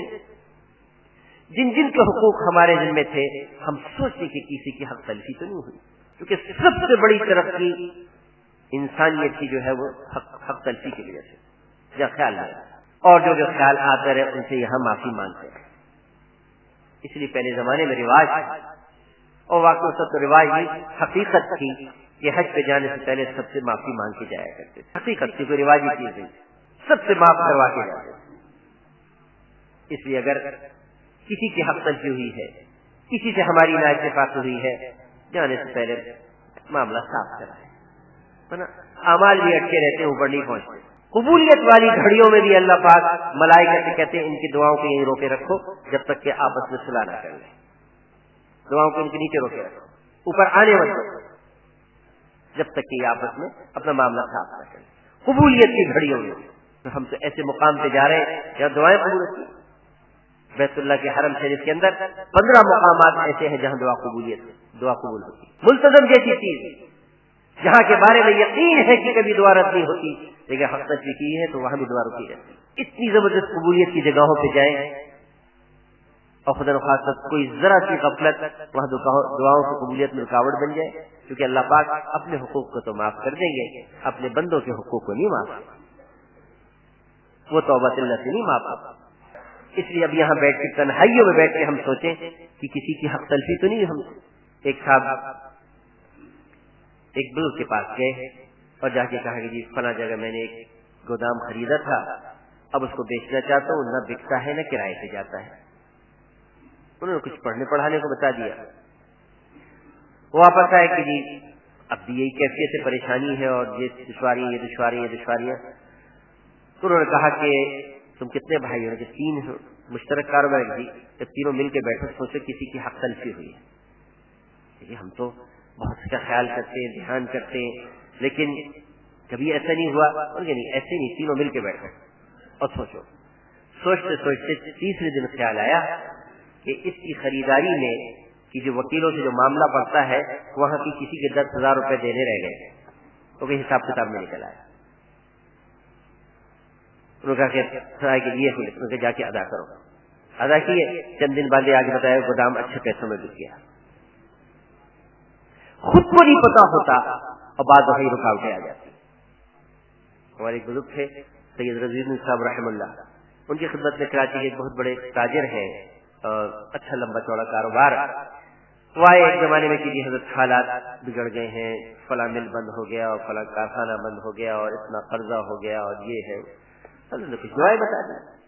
کچھ دن بعد آئے کہ کوئی فرق اور دعائیں بتا دی۔ اس کے بعد پھر ایک مرتبہ صبح کا وقت تھا، وہ صاحب بیٹھے تھے کہ انہوں نے کہا تو حضرت نے سننے کے بعد بالکل غیر متعلق کا سوال پوچھا۔ میں بھی حیران تھے، کوئی تجارت کا اصول کوئی ضابطہ پوچھتے۔ حضرت پوچھے یہ بتاؤ تمہاری والدہ تم سے راضی ہے یا ناراض؟ اب وہ شرم تمہارے گردن نیچی، مجھے نہیں بتاؤ کیا بات ہے؟ یہ والدہ تو ناراض ہے اتنے دن سے۔ اٹھو جاؤ، جا کے پہلے ماں کے پیر پکڑو، راضی کرو اس کو، راضی کے بغیر نہ تمہاری کوئی دعا قبول ہوگی نہ وظیفہ چلے گا۔ تو جب تک کسی کی حق تلفی کی ہوئی ہے کیسے وہاں دعائیں قبول؟ اس لیے جانے سے پہلے ان چیزوں کو ہم یہیں یہی صاف کر دیں، اور ہم اس کو ناک کا مسئلہ نہ بنائے کہ جی کیسے جھکوں۔ آج سب سے بڑی رکاوٹ یہ بنی ہوئی ہے، اور اس پہ شیطان اندر ہی آدمی کا حوصلہ بڑھاتا ہے کہ غلطی تو اس کی ہے، غلطی تو اس کی ہے، غلطی اس کی ہو تبھی تو معافی مانگنے کا اجر و ثواب ہے، اپنی تھی پھر تو مانگنی ہی پڑتی۔ اور میں اور آپ کیا ہیں، اور کیا میری آپ کی عزت، اور کیا میری آپ کی حیثیت، کیا میری اور آپ کی ناک جناب نبی پاک صلی اللہ علیہ وسلم جو کائنات کے سب سے عظیم، وہ ایک مرتبہ بھرے مجمع میں تشریف لائے صحابہ کے، اور کہا کہ آج میں تم سے یہ بات کہتا ہوں کہ اگر مجھ سے کسی کے بارے میں کوئی زیادتی ہوئی ہو، کسی کو میں نے برا بھلا کہہ دیا ہو، کسی پہ سختی کی ہو، یا کوئی کسی پہ زیادتی کی ہو، تو آج مجھے معاف کر دے یا اپنا بدلہ لے لے۔ حضور علیہ السلام فرمایا، اور آپ اپنے اس کہنے میں کوئی تسنن نہیں اختیار کر رہے ہیں۔ اب تو بعض دفعہ ہم کہتے بھی ہیں تو تسنن کے طور پر کہتے ہیں، کوئی اس پہ تسنن نہیں تھی، حقیقت تھی جس کا ثبوت اس اگلی بات سے ملتا ہے۔ کچھ بھرے مجمع میں ایک صحابی کھڑے ہو گئے کہ یا رسول اللہ، آپ نے ایک مرتبہ میری پٹائی کی تھی، میں اپنا بدلہ لوں گا، قربان جائیں آپ کے۔ آپ نے کہا آج بھرے مجمع میں یعنی آج وہ بدلہ لیں۔ وہ مجمع کو چیرتے ہوئے آگے آئے اور آگے کہا کہ یا رسول اللہ، جس وقت آپ نے مجھے مارا تھا اس وقت میری کمر ننگی تھی، کرتا نہیں تھا، اور آپ کے جسم مبارک کا کرتا ہے، اگر میں بدلہ لوں گا تو انصاف نہیں ہوگا، لہٰذا اپنا کرتا بھی اتاریے۔ انصاف کے دعوے والے یہ دیکھیں انصاف کس کا ہوتا ہے۔ آپ علیہ السلام کے قربان جائے، آپ نے اپنا کرتا مبارک اتار دیا کہ بدلہ لے لو۔ جس کو آخرت کی فکر ہوگی کہ وہاں جواب دینا ہے، ان چھوٹی چھوٹی چیزوں سے گھبرایا نہیں سکتا کہ خاندان میں میری کیا بات رہ جائے گی اور معاشرے میں کیا میری بات رہ جائے گی، مگر جھک گیا تھا۔ آج کا جھکنا بڑا آسان ہے، کل بڑا سخت معاملہ ہے۔ آپ نے کہا کرتا مبارک اٹھا لیا، وہ لپک کے آگے بڑھے اور آپ کے کمر مبارک میں جو مہر نبوت تھی اس کا بوسہ لے لیا کہ رسول ساری گستاخی میں نے اس بوسہ لینے کے لیے کی تھی۔ آپ نے تو پیش کر دی اپنی طرف سے معافی کو۔ یہ حج کی قبولیت میں بہت بڑی رکاوٹ بنتی ہے اگر یہاں کسی سے قطع تعلق ہے، یہ کسی کے حق تلفی ہے، اور شیطان سب سے زیادہ اسی سے روکتا ہے۔ بات کہتی ہے آپ کو پتہ نہیں ہے، اگر آج معاف کر دیا یہ کل پھر یہی کریں گے، پھر کل کریں گے پھر معاف کر دیں، کیا بات، پھر کریں گے پھر معاف کر دیں۔ معاف کرنا تو اللہ پاک کی صفت ہے، اللہ کو پسند ہے، اس لیے اس وقت میں کبھی یہی صاف کر کے جانا، یہ جانے سے پہلے ان سب چیزوں کو کر لیں گے، پھر انشاءاللہ حج تو آدمی کو کہیں سے کہیں پہنچاتا ہے، پھر حاجی بن کر آتا ہے۔ ایسا بنا ہوا کہ پھر دنیا نے ایسا بنا ہوا انسان نہ دیکھا، اس لیے پہلے جو جاتے تھے ان سب کیفیات کی مشق کرتے ہوئے جاتے تھے، پھر جب وہ واپس آتے تھے تو غیر مسلم کا بھی یقین تھا کہ حاجی جھوٹ نہیں بولتا ہے، غیر مسلم کا بھی یقین تھا، غیر مسلم کا بھی یقین تھا کہ حاجی دھوکہ نہیں دیتا۔ ہندوؤں کا، کیونکہ ہم لوگوں کا واسطہ ہندوستان سے رہا، ہندوؤں کا پکا یقین تھا، اور ابھی تک ہندوستان میں ہندوؤں کا یہ یقین ہے۔ ابھی چند سال پہلے حضرت جی رحم اللہ کے وصال پہ جب نظام جانا ہوا تھا تو میں ایک مقامی ساتھی کے ساتھ گاڑی میں کہیں جا رہا تھا، اور وہ مقامی ساتھی بھی نئے تھے، ان کو راستے پتہ نہیں، وہ غلطی سے فوجی چھاونی میں چلے گئے، وہ سڑک اس طرف جا رہی تھی، وہ فوجیوں نے روک لیا۔ اب ظاہر ہے کہ فوجی چھاونی جانا جرم ہے۔ اب میں پریشان اس سے تھا کہ ایک تو میں پاکستانی، دوسرے اس جگہ پہ آ گیا، تو انہوں نے کچھ کاغذات مانگے تو لیکن اس کے بعد کاغذات بھی گاڑی کے پورے نہیں، تو تھوڑا سا انہوں نے جو لہجہ اختیار کیا اپنا جو ہونا چاہیے، اچانک اس کے پیچھے نگاہ پڑی، میں سیٹ پہ بیٹھا تھا، اس نے جھک کے دیکھا کہ یہ حاجی صاحب ہے، یہ حاجی صاحب ہے، اور جھوٹی ہم سیدھے حج سے ہی وہاں پہنچے تھے، حج کے بعد اردن پہنچے، اردن میں اطلاع حضرت کے انتقال پر سیدھے وہاں گئے تھے، یہ حاجی صاحب ہے، اس نے ہاتھ جوڑے، ہندو نے کہا حاجی صاحب میرے لیے دعا کیجیے، جائیے۔ ابھی تک ہندوؤں کا یہ عقیدہ ہے، اس لیے کہ حاجی پہلے سے ان صفات کو پیدا کر کے جاتے ہیں، جب واپس آتے تو نکھرے ہوئے بنے ہوئے ہوتے تھے، ان کی شکل و صورتوں سے نور ٹپکتا تھا۔ آج بھی اللہ پاک وہ کیفیات پیدا کرنے والے ہیں، اللہ پاک آج بھی وہی جو پہلے ہے، ہم بھی اگر ایسے مشق کر لیں تو انشاءاللہ یہ حج ہماری نجات کا ذریعہ بنے گا، اور دنیا کی جو زندگی ہے وہ ترقی کا ذریعہ بنے گا۔ یہ چند چیزیں تو حج سے پہلے کی اسکانی تھی۔ باقی درخواست یہ ہے کہ بڑی مشکل سے آدمی گھر کو چھوڑتا ہے، کاروبار کو چھوڑتا ہے، گھر والوں کو چھوڑتا ہے، مستورات جو جاری ہیں بچوں کو چھوڑ کے جاتی ہیں، یہ ساری قربانیاں دیتی ہیں وہاں کے حرم شریف کے لیے اور حج کے جو ایام ہیں اس کے لیے. اب وہاں جا کے ہمارا سارا وقت انہی چیزوں میں لگے، انہی چیزوں میں. کوشش کریں کہ حرم سے باہر سوائے کھانے اور آرام کے باہر نہ آنا پڑے، باقی سارا وقت ہمارا حرم شریف کے اندر گزرے. باقی ساری چیزیں پاکستان میں کراچی میں مل جائیں گے، حرم شریف نہیں ملے گا، سب چیزیں ملیں گی، وہ نہیں ملے گی. کوشش کریں کہ ہمارا سارا وقت حرم شریف کے اندر گزرے. سب سے اونچا عمل، افضل عمل طواف ہے. اللہ جتنی توفیق دے جس کو کثرت سے طواف کرے، خصوصاً جو جوان ہیں وہ تو خوب ہمت سے طواف کرے. حضرت امام زین العابدین ہیں یا ایک اور بزرگ ہیں جو بہت بڑے عابد گزرے ہیں، 200 طواف روزانہ کیا کرتے تھے. حضرت فضیل بن عیاض رحمۃ اللہ علیہ 200 طواف روزانہ کیا کرتے تھے. اور اس دور میں بھی ہمیں ایسے تو ملے ہیں جو 50-50 طواف کر لیتے، پچھلے سال ہی ملے ہیں. اس دور کی بات کر رہا ہوں جو 50-50 طواف کر لیتے، سارے کام کرتے ہوئے چھوڑ کے نہیں. ادھر آدمی جب حرم کی طرف نیت کر لیتے اللہ اس کے وقت میں برکت دیتے. 200 طواف کا اگر آپ حساب کتاب لگانے میں آئیں گے تو حساب کتاب 24 گھنٹے میں نہیں لگتا 200 طواف کا. وہ دوسرے برکت کی چیز ہوتی ہے. یہ برکت ایک ایسی چیز ہے جس کو کسی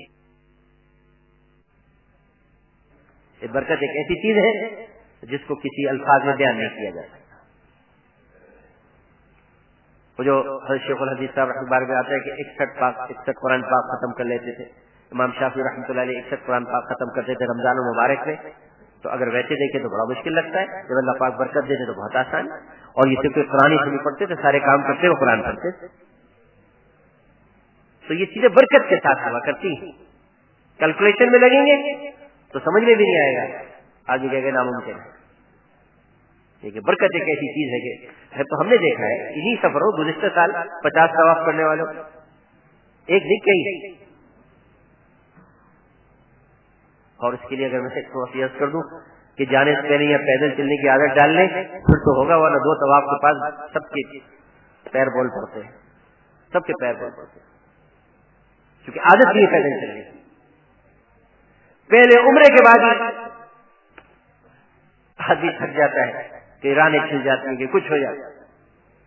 تو اگر جو یہاں سے مشق کر لے نا چلنے کی روزانہ 2-2.5-3 میل، پھر انشاءاللہ وہ طواف بھاری نہیں ہوا کرتے. ابھی تو دن ہے، 16 تاریخ والوں کے بھی دن ہے، 10-12 دن ہے، اور 22 تاریخ والوں کے بھی دن ہے. روزانہ کچھ پیدل چلنا شروع کریں.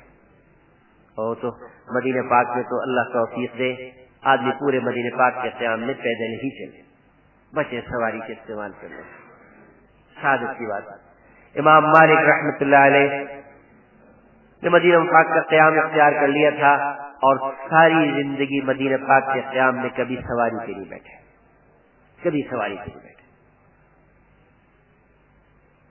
کہتے تھے کہ جس جگہ حضور صلی اللہ علیہ وسلم قدم مبارک پڑے ہو وہاں میری سواری کا پیر پڑ جائے یہ مجھے برداشت نہیں ہوتا. اور امام مالک رحمۃ اللہ علیہ نے مدینہ پاک کے سارے قیام میں کبھی جوتا نہیں پہنا، کبھی جوتا نہیں پہنا. ایسا ادب، ننگے پیر ہے. کئی دن ہو جاتے تھے استنجا کیے کہ مدینہ پاک سے استنجا کرنے کی ہمت نہیں کرتے تھے. جب استنجا اتنا غالب آتا تو حدود حرم سے جاتے، جو حدود ہیں حرم کی کئی میل کے فاصلے پہ ہیں، تو وہاں جا کے اس طرح بیٹھا کرتے تھے کہ خود کو حرم کے حدود میں بیٹھے ہوتے تھے اور فضلہ حرم سے باہر کھڑے. اتنا تو پیدل چلنے کی عادت پڑی ہوگی تو مدینہ پاک میں پیدل چلیں گے. مدینہ پاک میں پیدل چلنا تو سعادت کی بات ہے، سعادت کی بات. اور سید صاحب رحم اللہ ساری زندگی وہاں کے قیام میں اپنے گھر سے جو مسجد نبی کے بالکل برابر میں ہے قباء، ہفتے کی صبح پیدل جاتے تھے، پیدل آتے تھے. خود بھی ان کی اہلیہ بھی دونوں ہمیشہ پیدل جاتے تھے، پیدل آتے تھے. ہفتے کے دن قباء جانا سنت. صبح فجر کی نماز پڑھ کے چلے جاتے تھے، اشراق کو وہاں پہنچتے تھے اور وہاں نفل پڑھے کہ وہاں نفل پڑھنے کے ثواب عمرے کا ثواب، اور پھر واپس پیدل. وہاں فرمایا ہم تو احد بھی پیدل ہی جایا کرتے تھے. اب تو پتہ نہیں شاید کوئی حاجی اور پیدل جاتا ہوگا، قبا تو جاتے ہوئے نظر آنے لگے ہیں کہ قبا پیدل جانے لگے ہیں. شوق ہو مدینہ پاک میں پیدل چلنے کا, مدینے کی مبارک گلیاں پھر کہاں نصیب ہوں گی, کہاں نصیب ہوں. میں تو طواف سے کر رہا تھا کہ مکہ معظمہ کا سب سے بڑا عمل جو ہے وہ طواف, کہ اللہ پاک کی 120 رحمتیں ہر وقت بیت اللہ پہ نازل ہوتی ہیں, جس میں سے 60 طواف کرنے والوں کو ملتی ہیں اور 40 عبادت کرنے والوں کو, اور 20 جو صرف بیت اللہ کو دیکھ رہا ہو اس کو ملتی. کچھ بھی نہ کر رہا ہو, بیت اللہ کو دیکھ رہا ہو, 20 رحمتیں اس پہ نازل. تو بیت اللہ کا تو صرف دیکھنا بھی اجر و ثواب. بیت اللہ کے اندر ہوں گے تو دیکھ سکیں گے, اور جو اکثر وقت بیت اللہ میں گزارے گا نا, پھر تو اس کو رش کے زمانے میں مطاف نہیں ہے, ایسی جگہ جگہ ملے گی جہاں سے بیت اللہ نظر آئے. اور جو اکثر وقت نہیں گزارے گا تو بڑی مشکل سے چھت کے کسی کونے پہ جا کے جگہ ملے گی. ثواب تو چھت پہ بھی وہی ہے, لیکن جو 20 نیکیاں بیت اللہ کو دیکھنے کی ہیں وہ تو نہیں ملیں گی.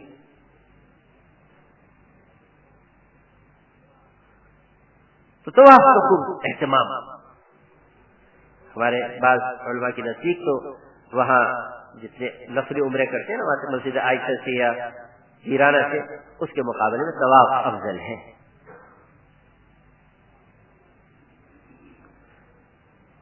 عورتیں ایسے وقت میں طواف کریں جب مردوں کا ازدحام نہ, ایسے اوقات تلاش کریں, کیونکہ جہاں طواف کرنا اجر و ثواب ہے وہاں مردوں میں اختلاط گناہ بھی.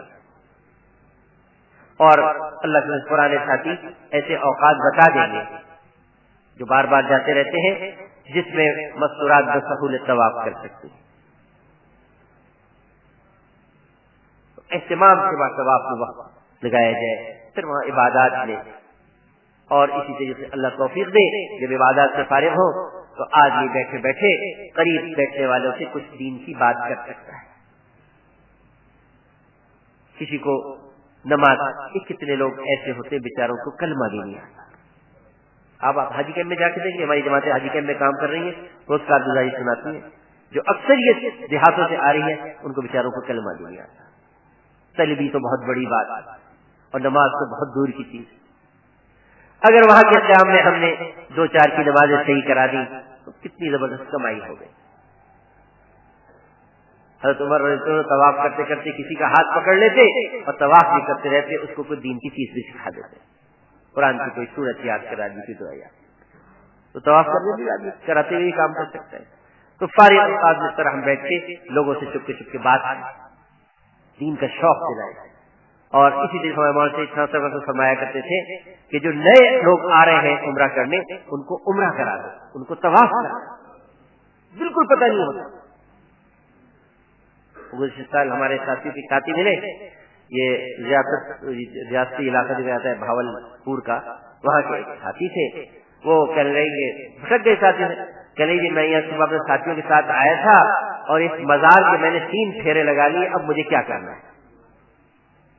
بیت اللہ اس مزار کے 3 پھیرے لگائے, اب آگے میں نے کیا کرنا ہے. صبح سے شام میں بھٹک رہا تھا بیچارہ, ساتھیوں سے جدا ہو گیا. اس طرح پتہ نہیں کتنے ملتے. ایک شوق ہوتا ہے کہ میرا عمرہ ہو جائے, ایک شوق ہوتا ہے میری نماز ہو جائے, میری تلاوت, ایک ہے کہ آنے والوں سے. اب جس کا ہاتھ پکڑ کے ہم نے طواف کرا دیا اور صحیح کرا دی, ساری زندگی دعائیں دے گا. تو حرم میں رہتے ہوئے یہ اعمال ہم کر سکتے. نئے آنے والوں کو طواف کرا دیں, صحیح کرا دیں, ان کو باقی چیزیں سکھا دیں. حضور علیہ الصلوۃ والسلام نے اپنی مبارک زندگی میں ایک ہی حج کیا ہے, اور آپ کا سارا حج دین کو سکھانے والا حج. تو جو حج کرتے ہوئے حرم کے اندر لوگوں کو دین سکھائیں گے, کسی کا کلمہ صحیح کرا دیا, کسی کی نماز سورہ فاتحہ یاد کرا دے, قل هو اللہ یاد کرا دے, اتنا تو کم از کم نماز تو ان کی صحیح ہو جائے. حرم شریف میں تو بیچارے نماز پڑھ سکے, اور ایک دو نہیں, آپ کو سینکڑوں اور ہزاروں ایسے ملیں گے جن پہ اس لائن کی محنت کی ضرورت ہے. حتیٰ کہ بعض کو وضو تک کرنا نہیں آتا, وہاں جی نہیں ہے دیہاتوں میں ان چیزوں. جماعتیں جب دیہاتوں میں گھستی ہیں نا, اس وقت پتا چلتا ہے, یہاں سن کے باتوں میں یقین نہیں آتا کہ ایسا بھی ہوتا ہوگا, ایسا بھی ہوتا ہوگا, یقین نہیں آتا. میں آپ کو جہاں کی جہالت کی بات بتاؤں، ایک اندر کے جہاد میں ایک جماعت گئی، وہاں ایک شادی کی تقریب تھی، تو وہ بھی گئے، تو نکاح پڑھانے والے آئے، یہ کوئی قصہ کہانی نہیں، واقعہ ہے۔ ایک بلیڈر تھا جو فٹ بال کے اندر ہوتا ہے نا، اس میں ہوا بھری تھی، اس میں ایک سوئی چبھا دی۔ یہ کیا ہے کہ اس کے اندر 50 نکاح ہے، وہ جتنی ہوا نکل گئی ایک نکاح ہو گیا۔ ایسی جہالت اب بھی ہے، اب بھی ہے۔ ہم تو میں تو ماننے کو تیار نہیں تھا۔ پچھلے دنوں یہ جاوید مشتاق کا جب نکاح ہو، ڈاکٹر جاوید مشتاق کا ایک مسجد میں ڈیفینس میں، تو میں بیان کر رہا تھا، تو اس وقت کے جو چیف جسٹس تھے پاکستان کے، وہ اس نکاح کی تقریب میں تھے، میں پہچانتا نہیں تھا، مجمع میں بیٹھے ہوئے تھے۔ میں نے جب اس موضوع پہ بات کی تو چیف جسٹس صاحب باہر نکل کے مجھ سے ملے اور بیچارے تو تھوڑا سا خوش ہوئے، تو اس میں کہنے لگے کہ آپ نے بالکل صحیح کہا، اور انہوں نے اپنے سندھ کے ایک شہر کا نام بتایا کہ میں وہاں کا رہنے والا ہوں، اور وہاں ابھی تک یہ رواج ہے کہ لڑکیوں سے کہتے ہیں ہم نے تمہاری شادی قرآن سے کر دی، اب تمہیں شادی کی ضرورت نہیں ہے۔ شاید کوئی عام آدمی کہتا ہے تو میں نہیں مانتا، یہ ان کا قول۔ ان ڈیفینس میں انہوں نے گاڑی میں بیٹھ کر یہ بات کی۔ تو جہاں اتنی دین سے دوری ہو، ہم توقع کریں کہ ان کی نماز صحیح ہوگی، ان کو وضو آتا ہو، لیکن کیونکہ حج ایک رواج کی چیز ہے، ایک شوق بھی ہے، ان کے اولاد پیسے جمع کر کے ان کو بھیج دیتے ہیں۔ اب یہ ہماری ذمہ داری ہے کہ ہم ان کا حج صحیح کریں، یہ ہماری ذمہ داری۔ وہاں کے اعمال میں سے ایک اس عمل میں بھی ہم اپنا وقت لگائے روزانہ۔ 2-4 کا حج صحیح ہو گیا، ہمارا تو جیسا ہوگا، اللہ پاک ان کی برکت سے ہمارا بھی بیڑا پار کر دیں گے، کیونکہ ایسے لوگ عموماً مخلص ہوتے ہیں، کوئی ان کی طبیعت اور کوئی چیز نہیں ہوتی، مخلص ہوتے ہیں، سیدھے سادے ہوتے ہیں، اللہ پاک کو بھی رحم آتا ہے۔ عورتیں بھی محنت کر سکتی ہیں، ایسی عورتوں کو چپ کے وہاں نماز سکھا دے، کلمہ سکھا دے، دین کی بات میں سکھا دے، دین کے سیکھنے کا شوق ان کے اندر پیدا کر دے۔ ہاں البتہ وہاں اس سے بچنا چاہیے کہ وہاں مجمع نہیں لگانا چاہیے، وہاں کی حکومت اس کو پسند نہیں کرتی کہ کوئی مجمع لگائے، وہاں دائیں بائیں بیٹھے لوگوں سے آدمی بات کر سکتا ہے، یا 2-3 آدمی اکٹھے ہو جائے تو آدمی اس جگہ سے ہٹ سکتا ہے، کیونکہ ایک حکومت کا نظام ہے، وہ اپنے نظام کو بہتر چلانے کے لیے احتیاطیں کرتے ہیں اور کرنی چاہیے۔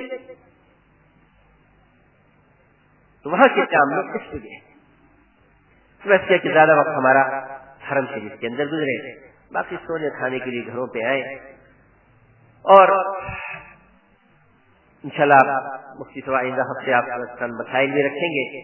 میں تو مختصر بات کر رہا ہوں کہ حج کے سارے عمل میں ٹھنڈے اور اطمینان سے آہستہ آہستہ ساری چیزیں کریں، کہ جتنی وہاں مشکلات آتی ہیں وہ جلدی کی وجہ سے آتی ہیں۔ جو ہم سنتے رہتے ہیں نا کہ اتنی اموات جمرات کے اوپر ہو گئی، اتنے طواف زیارت ہو گئی، یہ سب جلدی کی وجہ سے۔ ہر حاجی کہتا ہے کہ میں جلدی سے کر لوں، میں جلدی سے کر لوں، سارا دن پڑا ہوا ہے رمی کرنے کے لیے۔ یہ جذبہ بے شک زواج سے پہلے دن افضل ہے، لیکن علماء سے پوچھ لیں کہ جب ایسی حالت میں کہ ہر 10 منٹ بعد ایک لاش بچنے سے کر لے، کیا اس وقت بھی افضل ہے؟ وہاں لاؤڈ اسپیکر پہ اعلان کر رہے ہیں بیچارے کہ ابھی مت آئے، ٹھہر جائے، ہم اس چکر میں چونکہ کتاب میں لکھا ہوا ہے کہ زواج سے پہلے افضل ہے۔ یہ تو اس وقت تھا کہ جب رات خالی پڑا ہوا ہے، آدمی کہہ رہا ہے سو کے شام کو جاؤں گا، اس وقت تھا کہ مکروہ ہو جائے گا۔ جب ایسی جان کے خطرے ہیں، کیا ضرورت ہے ایسے رش میں جانے؟ اطمینان سے جائیں، دوپہر کو کر لیں، شام کو کر لیں، رات کو کر لیں، صبح 7 بجے تک وقت ہوتا ہے رمی کا۔ اور جن کے خاص مستورات ہیں ان کی خدمت میں ہاتھ جوڑ کے درخواست کروں گا، کبھی مت جائیے اول وقت۔ وہ چند لوگ ہمت بڑھا دیتے کہ ابھی کچھ نہیں ہے، چلو چند لوگ کہہ دیتے اور بس آدمی ریلے میں چل پڑتا ہے۔ جہاں 1.5 دن احرام باندھا ہے، آدھا دن اور باندھ لیں، کیا فرق پڑتا ہے؟ بہت سے بہت مستورات میں 1 دن زیادہ احرام باندھنا پڑے گا۔ رات دیر سے رمی کی ہے، قربانی نہیں ہو سکتی، اگلے دن صبح ہوگی، کوئی بات نہیں، لیکن عمل کی طرح تو ہوگا۔ پھر رمی ایک عمل ہے جس پہ اتنا اجر و ثواب ہے، اب وہ تو یہی نہیں پتہ چلتا کہ رمی ہوئی بھی یا نہیں ہوئی۔ جب اتنی دور سے کنکر ماریں گے اور کنکری کا اس ہودی کے اندر گرنا ضروری ہے، اتنی دور سے ماریں گے تو یہی نہیں پتہ چلے کہ رمی ہوئی بھی یا نہیں ہوئی۔ اتنا اونچا عمل، اتنا افضل عمل جلدی کی وجہ سے ہمارا ضائع ہے۔ جن کے ساتھ مذکورات ہیں وہ تو قطعاً جلدی نہ کریں، تینوں دن جلدی نہ کریں.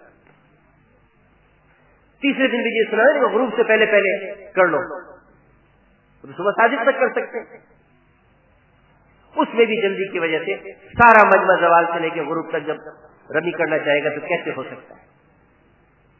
مذکورات والے اپنے ٹھنڈے ٹھنڈے چلے، پھر انشاءاللہ کوئی پریشانی. ایسے طواف زیارت میں کہ پرانے احباب بھی جاتے ہیں، ان سے پوچھیں کس وقت جانا مناسب ہے، ورنہ اب پہلے وہاں ہوتا اب طواف زیارت میں بھی مشکلات انہیں جانے لگی. پھر طواف زیارت جو حج کا سب سے بڑا رکن وہ تو اطمینان سے ہو کم از کم.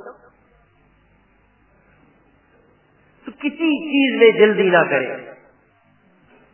اب مینا سے کہتے ہیں عرفات جاتے میں ایسی جلدی ہوتی ہے کہ کوئی گاڑیوں کے نیچے آئے جا رہا ہے، کوئی کچھ لے جا رہا ہے، کوئی ایک مصیبت. آرام، اور جو انشاءاللہ آرام سے جاتے ہیں وہ زوال سے پہلے پہنچ بھی جاتے ہیں. عرفات زوال سے پہلے پہنچ جاتے ہیں. ایسی وہاں سے نکلنے میں دیکھیے یہ ساری چیزیں کتابیں مکروہ فلاں یہ اس وقت کے لیے ہے جب سہولت ہو رہی نہ کر. 4 گھنٹے تک گاڑیاں جمی رہتی ہیں، دم گھٹنے لگتا ہے اندر، عورتیں بیچاری پریشان، پیشاب کا تقاضا ہے، اتر نہیں سکتی، بیچ میں اٹکی نہیں.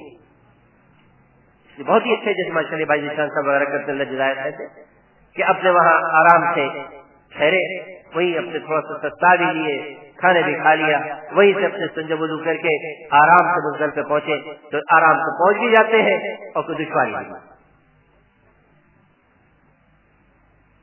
تو کسی بھی چیز میں جلدی نہ کر. ایک غلبہ ہوتا ہے وہاں جا کے جلدی کرنے کا، ہر چیز میں تھوڑا سا اس کو ذرا دبا لیں. اور اس کے لیے پرانے ساتھی جو ہوتے ہیں جو پرہیز جا چکے ان کے تجربوں سے فائدہ اٹھائیں. تو انشاءاللہ پھر 5 دن پتہ بھی نہیں چلتے. جو لوگوں نے پہاڑ بنائے ہوئے، حج تو سب سے آسان عبادت ہے، یہ غلط ترتیب کی وجہ سے مشکل بن گیا ہے. یہ لوگ مشکل سمجھنے لگے، ورنہ بہت آسان ہے. تو یہ 5 دن پتہ بھی نہیں چلتے کیسے گزر گئے. باقی کہ بھائی حج بہرحال حج کا سفر ہے، مشقت ہوتی ہے، اس کا ذہن پہلے سے بنا ہوا. جو راحت سے ذہن لے کے جاتا ہے نا تو وہ ساری ترتیبیں بنی ہوئی بعض دفعہ فیل ہو جاتی ہیں. برسوں سے صحیح نظام چل رہا تھا اور این کسی سال اٹک گئے کہیں پر، تو ساری کتنی ترتیبیں بنا لو وہ ساری ادھر ادھر ہی ہو جاتی ہیں. اس لیے ذہن اپنا مشقت کا بنا کے جانا چاہیے، اور حج کا ثواب بھی مشقت کے بقدر ملا کرتا ہے. حضور علیہ السلام نے عائشہ صدیقہ رضی اللہ عنہا سے فرمایا کہ عائشہ تیرے حج کا ثواب تیری مشقت کے بقدر ہے. تو مشقت سے گھبرانا نہیں چاہیے، بلکہ اس میں بھی آدمی لذت محسوس کہ حج کی ایک ایک تکلیف کے اوپر اللہ پاک پتہ نہیں کتنے گناہوں کو معاف کرے. تو ذہن یہیں سے ہمارا بنا ہوا، اگر کوئی چیز آگے پیچھے ہو جائے بالکل پریشان نہ. حج کا سفر ہے، گھر کی زندگی تھوڑی کچھ نہ کچھ ہوتی. حکومت کتنے بیچاری بہتر سے بہتر انتظامات کرتے ہیں، پھر بھی بعض دفعہ ٹریفک بلاک ہو گیا. سب کچھ کرنے کے باوجود، اتنی احتیاطیں کرنے کے باوجود آگ لگی، کیا کریں گے؟ لاکھوں کا مجمع ہے، مختلف مزاج کے لوگ ہیں. تو مشقت کا ذہن یہیں سے بنا کر جائے، پھر انشاءاللہ وہاں کوئی پریشانی نہیں ہوگی. کوئی پریشانی نہیں ہوگی. کھانے میں دیر لگ جائے گی کوئی غم. آخر یہاں بھی تو دنیا کے کام کاج کرتے کرتے بعض شام کے 4 بج جاتے نہیں بج جاتے کھانا کھانے. اگر وہ کھانے میں تھوڑی سی دیر ہو گئی تو کیا بات ہے بلا وجہ گروپ لیڈر کے اوپر ناراض ہونا. خصوصاً جو حج کے 5 ایام ہیں اس میں بہت ساری چیزیں آگے پیچھے ہو جاتی. بعض وقت کھانا عرفات کے اشارہ لے کے چڑھے، وہی گاڑی بھٹک گئی، وہ پہنچی تھا کہ باقی سب پہنچ گئے. تو کیا بات ہے بھائی، ایک دن اگر نہیں کھایا تو کیا ہوگا؟ حضور علیہ السلام نے تو عرفات کے میدان میں صرف ایک دودھ کا پیالہ پینا ثابت ہوا، کچھ کھایا ہی نہیں. گو اللہ پاک مجاہدہ نہیں کرواتے، اب وہ دوڑ گیا مجاہدے والا. لیکن پھر بھی اگر کوئی ایسی چیز آ جائے تو طبیعت اس سے مانوس سے بھی ہو کہ ایسا ہو جاتا ہے.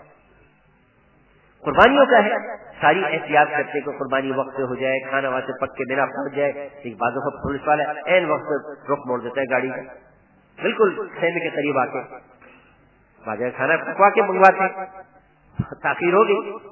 تو یہ سارے ذہن یہاں سے ہمارے بنے ہوئے ہو. ہر چیز میں ایسی جگہ کا مسئلہ، بعض جگہ تھوڑی سی تنگ مل جاتی ہے، کیا بات ہے، وہ 5 راتیں ہیں گزر ہی جاتی ہیں. خیمے میں بعض معلمین کا کوئی نظام آگے پیچھے ہو گیا، کوئی بھول سے کوئی خیمہ کم ہو گیا، کچھ اور چیز ہو گئی ایسی. تو میرے عزیز دوستوں بزرگوں، یہ ذہن سارا یہاں سے بنا ہوا ہے. اور 3 چیزیں ہیں جو حج کی تقویت کا ذریعہ بنا کرتی ہیں کہ قبولیت والا حج وہ ہے جس میں خوب سلام کا پھیلانا ہو، خوب لوگوں کو کھانا کھلانا ہو، اور نرم کلام، اچھے اخلاق. مراد اچھے اخلاق. یہاں آدمی سوچتے ہیں کہ اچھا کیا وہاں بھی غصہ آتا ہوگا؟ قرآن میں اللہ پاک نے کہا نا کہ حج وہ جس میں نہ لڑائی جھگڑا ہو، نہ کوئی جنگ ہو. تو آدمی سوچتے کہ وہاں بھی ہوتا ہوگا. سب سے زیادہ قوت سے تو شیطان وہی حملہ کرتا ہے. اس لیے ان صفات کی بھی مشق اللہ ہمیں جذبہ دے، خوب کھلائے لوگوں کو، جیسے اللہ پاک نے عربوں کو مزاج کیا ہے، ٹرک کے ٹرک روزانہ کھلانے پر خرچ کرتے. اللہ ہمیں بھی نصیب فرمائے.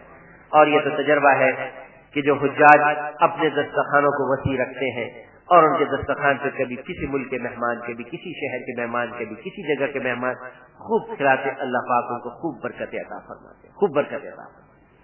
اللہ پاک خوب سخاوت کے جذبہ دے دے. اور یہ تو شروع سے ہوتا چلا آیا. حضور علیہ الصلوۃ والسلام سے پہلے بھی جو قریش تھے ان کا یہ عقیدہ تھا کہ حجاج کو کھلائیں گے تو اللہ ہمیں برکت دے گا. لہذا اس زمانے میں جتنے حاجی آتے تھے کوئی کھانا نہیں پکاتا تھا، سب ان عربوں کے مہمان ہوتے تھے.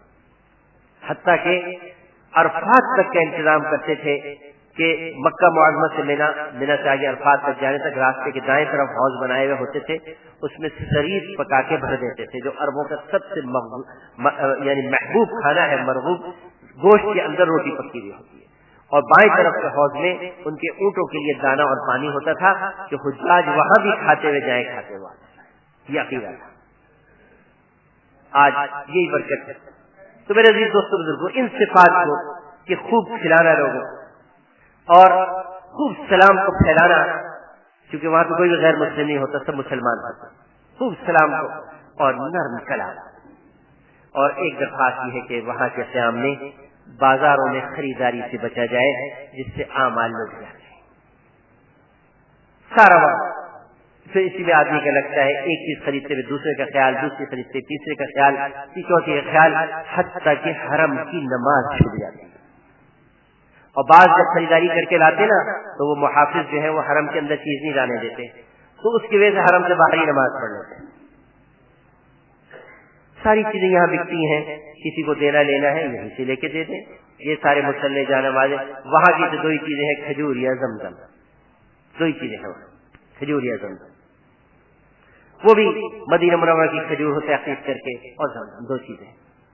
تو اپنا وقت بازاروں سے بچا کے حرم میں گزارے. اور آخری درخواست مستورات کی خدمت میں یہ ہے کہ پردے کا پورا اہتمام کیا جائے. پورا پردے کا اہتمام. اللہ کے گھر جا رہے ہیں جہاں اللہ پاک نے پردے کے احکامات نازل کیے، اور جہاں کبھی کوئی صحابیات کے حکم کے بعد بغیر پردے کی نہیں ملی، اور پھر وہاں کی حکومت جس پہ ناراض ہوتی ہے. بعض مرتبہ ان کا جو عملہ نگرانی پہ ہے طواف کرتے ہوئے پاکستانی عورتوں کو سختی کے ساتھ ڈانٹتے ہیں. تو اس وقت ذرا شرم کے بارے ہماری گردن نیچی ہو جاتی ہے کہ سارے ملک والے پورے پردے میں اور ہمارے کی مستورات پردے میں نہ ہو.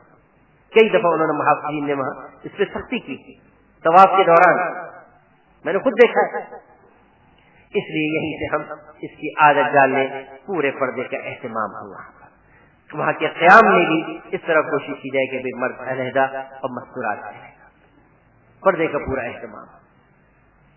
اور اللہ پاک کو جو چیزیں پسند ہے ان کو کرنا، اور اللہ کے نبی کو جو چیزیں ناپسند ہے اس سے بچنا.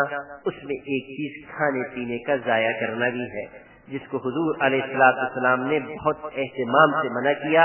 حتیٰ کہ یہاں تک ارشاد فرمایا کہ کھانے کے بعد اگر انگلی پر بھی کوئی چیز لگ جائے تو دھونے سے پہلے اس کو بھی چاٹ لو، وہ بھی نالی میں نہ جائے. حضرت عائشہ رضی اللہ عنہا ارشاد فرماتی ہیں کہ حضور صلی اللہ علیہ وسلم کے برتن جب کھانے سے باہر آتے تو میں پہچان لیتی کہ میرے آقا نے کس برتن میں کھایا ہے. اتنا صاف. اب حرم شریف میں جا کے بھی وہاں کھانا ضائع ہو تو کتنی دکھ کی بات ہے. وہاں اس طرح ہم کھانے کو استعمال کریں کہ کھانا وہاں ضائع ہے. یہ میں اپنی طرف سے نہیں کہہ رہا, مولانا سید خان صاحب رحم اللہ سے بارہا سنا. مولانا سید خان صاحب رحم اللہ کوئی تشریف لے گئے تو کھانے سے باہر نکلے تو 10 دن کے اندر کھانا پڑا ہوا نظر آیا. مولانا نے کہا بھائی کویت تو گیا. اللہ والوں کی زبان سے بات ایسی نہیں نکلتی. اس کے بعد تشریف لائے سوڈان, وہاں سے قطر آئے. اس وقت پتا چلا کہ کویت پہ حملہ ہوا ہے, کوئی سارا تباہ. رزق کا ضائع کرنا اللہ کو سب سے زیادہ ناگوار ہے. رزق کا ضائع کرنا, اس لیے کوشش اس کی جائے کہ وہاں رزق کا ایک ٹکڑا بھی ضائع, اگر زیادہ پک گیا ہے مستحقین وہاں بہت مل جاتے ہیں, ہم ان کو تقسیم کرنے کا انتظام کر لیں کہ ان تک پہنچ جائے. بہت مستحقین مل جاتے ہیں, ان تک پہنچ جائے. اور یہ دعائیں مانگنا شروع کر دیں کہ اللہ پاک جو ہے ہمارے حج کو قبول فرما لے, اور وہ کیفیات جو مطلوب ہے اللہ پاک کی فرما دے, کیونکہ وقت ہو چکا ہے. اب انشاءاللہ اگلے نشست میں آپ مختلف حضرات مدینہ پاک کے قیام, وہاں کی حاضری اور وہاں کے آداب, کیونکہ مدینہ پاک میں آداب کا بہت زیادہ لحاظ ہے, بہت زیادہ. وہاں کی تھوڑی سی بے ادبی بھی بہت بڑی محرومی کا ذریعہ بن جایا کرتی ہے. تھوڑی سی بھی بے ادبی وہاں بہت زیادہ ادب کے ساتھ رہے, نہ وہاں کی کسی چیز کو برا کہا جائے, نہ وہاں کے موسم کو برا کہا جائے, نہ وہاں والوں کو برا کہا جائے. خصوصاً سے جو وہاں انتظامات کرنے والے ہیں, چاہے وہ حرم شریف کے اندر ہو یا حرم شریف کے باہر, خصوصیت سے جو جعلی مبارک کے طریقے کے محافظ ہوتے ہیں, ان کا بہت ہی زیادہ احترام. کوئی معمولی بات نہیں ہے. حضور علیہ الصلوۃ والسلام کے روضہ اقدس کی حفاظت کی ذمہ داری جس کو ملی, وہ کوئی معمولی آدمی نہیں ہے. مجھے اور آپ کو نہ مل جائے, ان کے بارے میں کوئی ہماری زبان سے سخت لفظ نہ نکلے. وہ وہاں کے انتظامات کو بہتر بنانے کے لیے بعض دفعہ سختی کرتے ہیں, اس کو ہم محسوس نہ کریں, بلکہ جب وہ کہے چلے جاؤ ہم چلے جائیں. جب وہ کہنے شروع کریں گے حرم کو بند کر لیں, اس وقت ایک آواز لگاتے ہی آ جائے. اور مستورات جو ان کے اوقات میں صلاۃ السلام پڑھنے کے, اس میں تشریف لے جائے, اور بہت ہی ادب کے ساتھ آواز ان کی اونچی نہ ہو. جیسے عورتوں کا پردہ ہوتا ہے, ان کی آواز کا بھی پردہ ہے. اگر وہ صلاۃ السلام اس طرح پڑھ رہی ہے کہ باہر صلاۃ سے باہر مردوں کو آواز آ رہی ہے, تو یہ حضور صلی اللہ علیہ وسلم کے اس جگہ کے ادب کے خلاف ہے. ہر جگہ کی نہیں. تو صلاۃ السلام میں بھی اتنے آہستہ الفاظ کہ باہر ایسی مردوں کو بھی ہے کہ اتنے شور سے صلاۃ السلام نہ پڑھے کہ دوسروں کو تکلیف ہو. آہستہ آہستہ. اور جب رش پڑ جائے تو زیادہ دیر وقت کھڑا ہونا بھی ادب کے خلاف ہے. پھر تو حضرت عبداللہ بن عمر رضی اللہ عنہ السلام جو ہے, السلام علیکم ایھا النبی ورحمۃ اللہ وبرکاتہ, السلام علیکم یا ابو بکر, السلام علیکم یا عمر, کہہ کے آگے چلے. اتنا مختصر سلام. ہاں خالی ہے تو سلام بھی پڑھتے رہے, ورنہ حضور علیہ الصلوۃ والسلام کے مہمانوں کو تکلیف ہوتی ہے اگر آدمی وہاں زیادہ دیر جم کے کھڑا ہو جائے. یہ سب چیزیں انشاءاللہ اگلی نشستوں میں آپ حضرات کے سامنے جو مختلف احباب تشریف لائیں گے وہ عرض کر دیں گے. کتابوں میں اس کا مطالعہ کرتے رہیں. اللہ حضرت آپ سب کے حج کو قبول فرمائے, اور وہ صفات جو حج کی قبولیت سے اللہ پاک کی قسمت. ٹھیک. اللهم صل على محمد عبدك ونبيك ورسولك النبي الأمي, وصل على المؤمنين والمؤمنات والمسلمين والمسلمات يا أرحم الراحمين يا أرحم الراحمين يا أرحم الراحمين. ربنا آتنا في الدنيا حسنة وفي الآخرة حسنة وقنا عذاب النار. اے اللہ محض اپنے فضل و کرم سے ان حجاج کے حج کو قبول فرما لے. اے اللہ ان کے حج کو قبول فرما لے, اور حج سے پہلے پہلے جن اعمال میں لگنا چاہیے ان اعمال میں لگنے کی توفیق عطا فرما دے, اور جن کیفیات کے ساتھ تیری کی حاضری قبول ہوا کرتی ہے وہ کیفیات بھی تو ہی پیدا فرما دے, اور جن آداب کے ساتھ وہاں کی حاضری قبول ہوا کرتی ہے وہ آداب بھی تو ہی سکھا دے. اے اللہ کو عافیت و سہولت کے ساتھ, صحت و تندرستی کے ساتھ حج کا سفر پورا کرا دے, اور اس سال کے حج کو سارے عالم میں ہدایت کے آ جانے کا ذریعہ فرما دے, اور بے دینی کے ختم ہو جانے کا ذریعہ فرما دے. اے اللہ تو صحت و تندرستی عافیت کے ساتھ جتنے بھی حجاج جا رہے ہیں ان کو جانا نصیب فرما, اور اس سال کے حج کو عافیت و سہولت کے ساتھ پورا کرا دے, اور ہر جانے والے کو حج مقبول عطا فرما. اور جو حج پہ جانا چاہتے ہیں اب تک ان کی جانے کی کوئی شکل نہیں بنی تو اس پہ پوری قدرت رکھتا ہے کہ ان کے جانے کی شکلیں صورتیں بھی بن جائے, تو آپ کی سہولت کے ساتھ ان سب کے جانا مقدر فرما دے اور عافیت و سہولت کے ساتھ ان سب کو بھی جانے کی توفیق عطا فرما دے. وصلی اللہ تعالی علی خیر خلقہ محمد وآلہ وصحبہ اجمعین برحمتہ.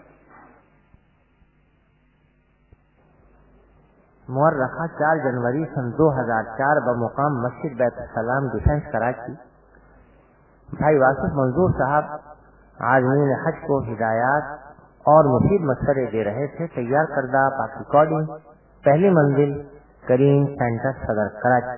Phone number 5678